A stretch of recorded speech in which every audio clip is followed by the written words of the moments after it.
Español 3, Unidad 8, Lección B, Gramática. The imperfect subjunctive. So what is the imperfect subjunctive?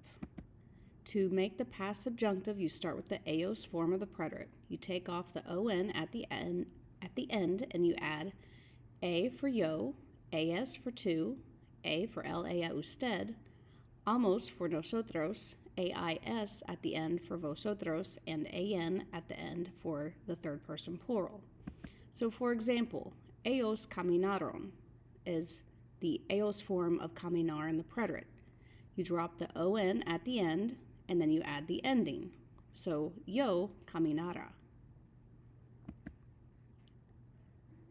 So the imperfect subjunctive in context. We use the past subjunctive to talk about things that aren't real or didn't happen. Couple of examples. Le dije que estudiara más para el examen. I told him to study more for the test. Te pedí que limpiaras tu cuarto. I asked you to clean your room. Now let's talk about C clauses with the imperfect subjunctive.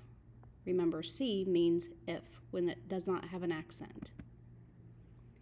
So there's a couple different formulas that you might see. If, with an imperfect subjunctive and then a conditional, or first the conditional, then the word if, with the imperfect subjunctive. Let's look at a couple examples. Si estudiaras todos los días, sacarías buenas notas. If you studied every day, you would get good grades. Caminaría al parque si necesitara hacer ejercicio. I would walk to the park if I needed to exercise. Prepositions and infinitives. So let's look about prepositions and pronouns. Some pronouns change after prepositions.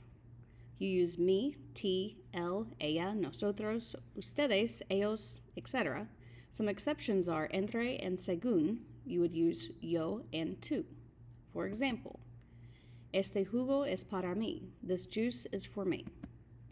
Salí sin ti. I left without you.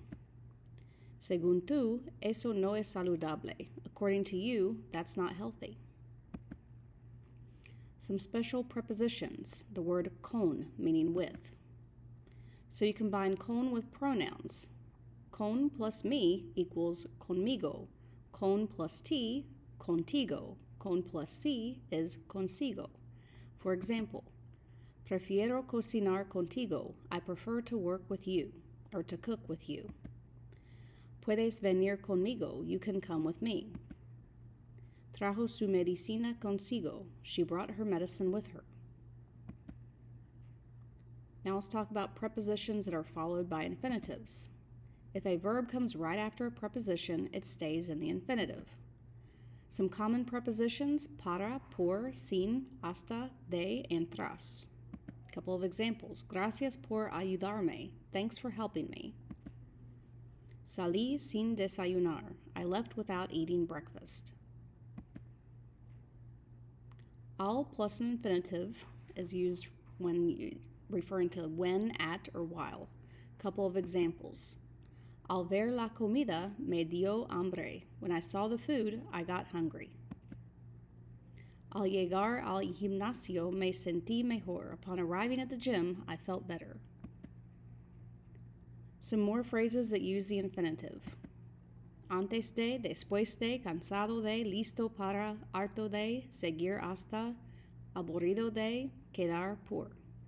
Couple of examples. Estás listo para comer. You are ready to eat. Estoy harto de correr cada día. I'm fed up with running every day.